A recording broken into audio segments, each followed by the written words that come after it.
What are drugs? Drugs are medicines or other substances, which has a physiological effect, when ingested, or otherwise, introduced into the body. Drugs can change a person's physical or mental state. Vast majority of drugs are used to treat medical conditions, both physical and mental. Some, however, are used outside the medical setting for their effects on the minds. They are called recreational drugs. Difference between drugs and medicine. The purpose of a medicine is to prevent, alleviate or cure a symptom, ailment or a diseased state. Medicines can be any external substance that is administered to ease suffering. The purpose of medicine is benign. It is a product produced and regulated to have a positive impact on the patient. A drug, in contrast to the medicine, can have a positive or negative impact. Both drugs and medicines can be poisonous. All medicines are drugs, but all drugs are not medicines. Prescription medication of drugs implies that the medication is powerful enough to cause harmful effects, and must be taken in moderation, and under medical supervision. In most countries, there is a federal scheduling of such drugs. This includes cannabis, cocaine, amphetamines, heroin and opioids. It also includes other drugs which are made in labs for a specific purpose.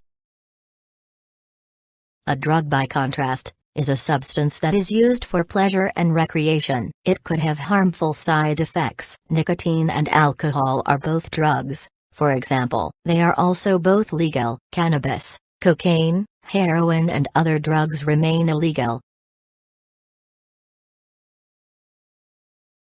Drug addiction. Addiction is defined as a chronic, relapsing disorder, characterized by compulsive drug seeking and use, despite adverse consequences. It is considered a brain disorder, because it involves functional changes to brain circuits, involved in reward, stress, and self-control, and those changes may last a long time, after a person has stopped taking drugs. Addiction is a lot like other diseases, such as heart disease. Both disrupt the normal, healthy functioning of an organ in the body, both have serious harmful effects, and both are, in many cases, preventable and treatable. If left untreated, they can last a lifetime and may lead to death.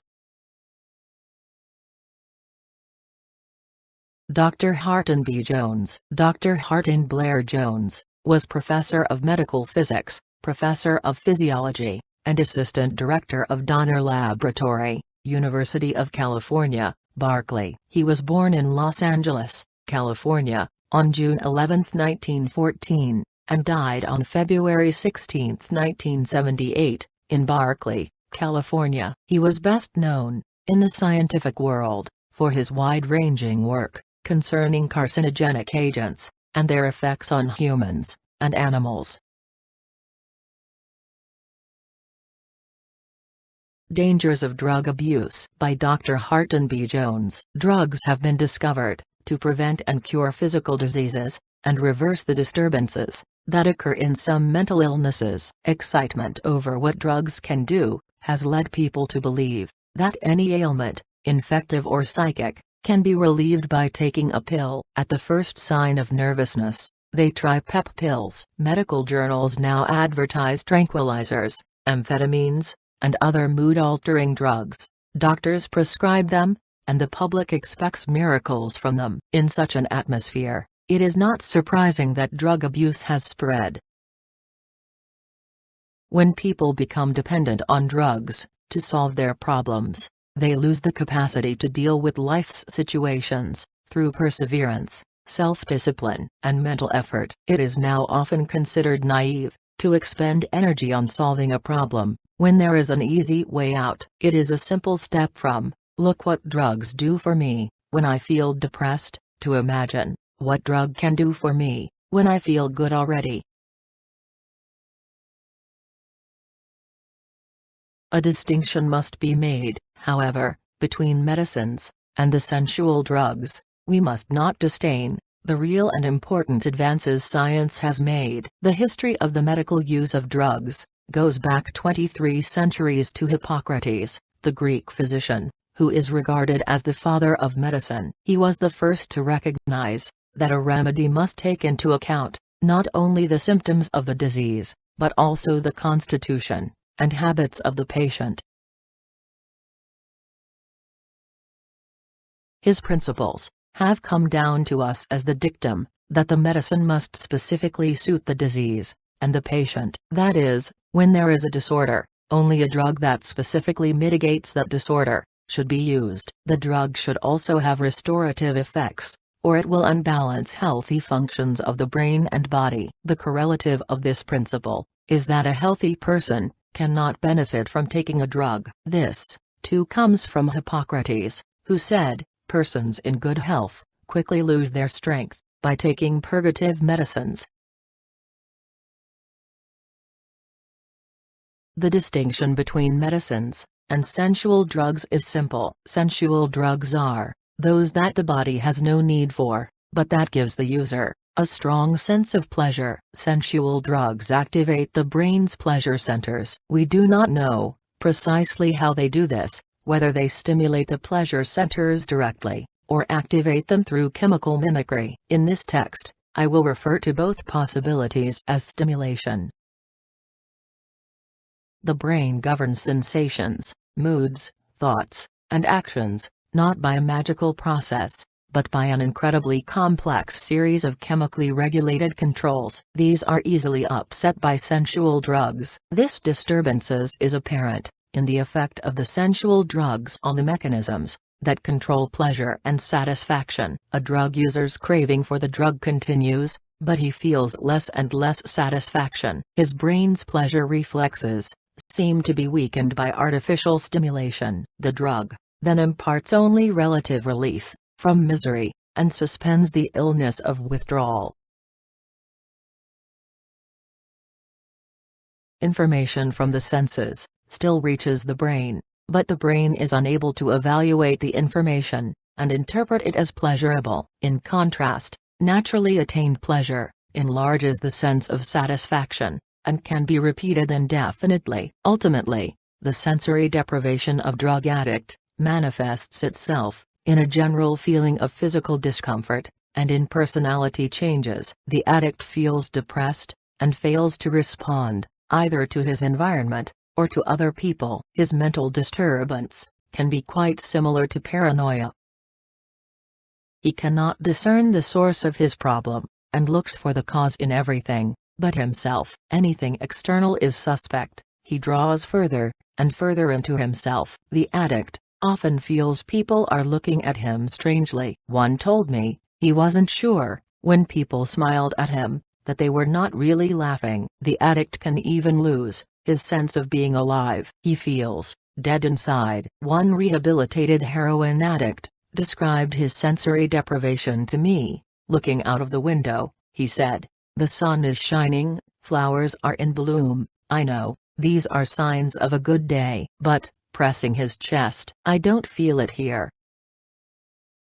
I have seen addicts habitually press their fingers deep into their arms or legs, as if to reassure themselves of their own reality. This craving for lost sensation explains in part the addict need to continue to seek drug-induced sensation. If drugs offered a safe form of pleasure, there might be few objections to using them. However, the claim that they are safe must be recognized as fake in the face of the known consequences of continued drug use. Real dangers exist, although the drug user often assumes they do not, because the harmful side effects are not immediately apparent. Possible results range from incidental delirious effects to death from overdose. The dangers that lie between the extremes are the degeneration of health and the depletion of brain function. Drugs, after all, act directly on the brain and cause mental mechanisms to respond abnormally. The risks are great for the persistent user. In particular, there is the danger that he will do himself a great deal of harm before the warning symptoms occur. Drug-related health disorders are many and varied. Dirty needles and solutions used for injecting drugs can cause abscesses in the arms and veins, liver disease, venereal diseases, and infection of the kidneys and brain. Sniffing cocaine and amphetamines can damage the tissue of the nose, and marijuana and tobacco smoking can cause lung diseases. Heavy users of alcohol, volatile solvents, amphetamines, or marijuana may find that their livers are permanently damaged. Babies of women addicts to opiates are likely to be born addicted, and to suffer from withdrawal symptoms. Cocaine and amphetamines can cause hair to fall out. Recent research has indicated that marijuana can damage cells. A drug user's way of life makes him more susceptible to pneumonia, tuberculosis, malnutrition, and weight loss. Finally, an overdose of any of the sensual drugs can lead to respiratory or cardiac failure and death. Sensual drugs affect the chemistry of the brain cells. Cell function is carried out by thousands of enzymes acting within each cells. Depending on how the cell chemistry adds up, the cell either reinforces or shifts the dominance of cell pathways and hookups. Each exposure of the cells to psychoactive drugs somehow alter their chemistry. Toxic chemicals can upset the delicate chemical balance of the brain's intricate system of communication. They may also damage cell tissues. Toxic effects may be transitory or permanent, depending on the cell damage.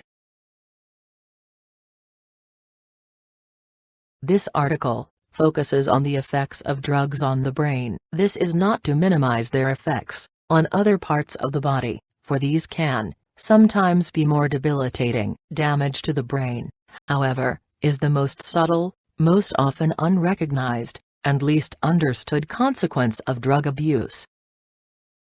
Some widely used drugs. Opium. Opium is a narcotic drug that is obtained from the unripe seed pods of the opium poppy, a flowering plant. Opium is obtained by slightly incising the seed capsules of the poppy. After the plant's flower petals have fallen, the slit seed pods exude a milky latex that coagulates and changes color, turning into a gum-like brown mass upon exposure to air. This raw opium may be ground into a powder, sold as lumps, cakes, or bricks, or treated further to obtain derivatives such as morphine, codeine and heroin. Opium and the drugs obtained from it are called opiates. Cocaine. Cocaine, also known as coke, is a powerfully addictive stimulant drug, made from the leaves of the coca plant, native to South America. Although healthcare providers can use it for valid medical purposes, such as local anesthesia for some surgeries, recreational cocaine use is illegal. As a street drug, cocaine looks like a fine, white, crystal powder. It is commonly snorted, inhaled as smoke, or dissolved and injected into a vein. Mental effects may include loss of contact with reality, an intense feeling of happiness, or agitation. Cannabis. Cannabis or marijuana is also called weed, herb, pot, grass, bud, ganja, Mary Jane, and a vast number of other slang terms, has been an integral part of human civilizations for millennia. Both as a medicine and as a recreational substance, cannabis is the most popular illicit drug in the world. Hashish. One of the oldest forms of marijuana concentrate is hashish or hash. Hash is made by compressing the cannabinoid-rich resin of the marijuana plant.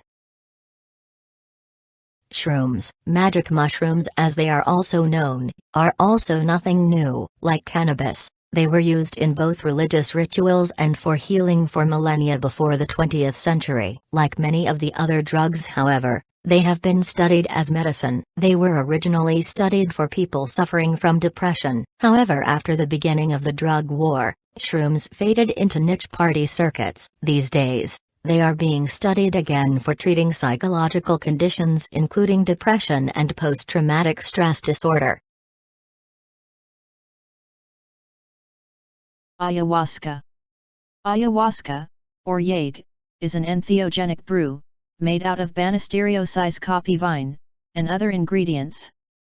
The brew is used as a traditional spiritual medicine in ceremonies among the indigenous peoples of the Amazon basin, and is known by a number of different names.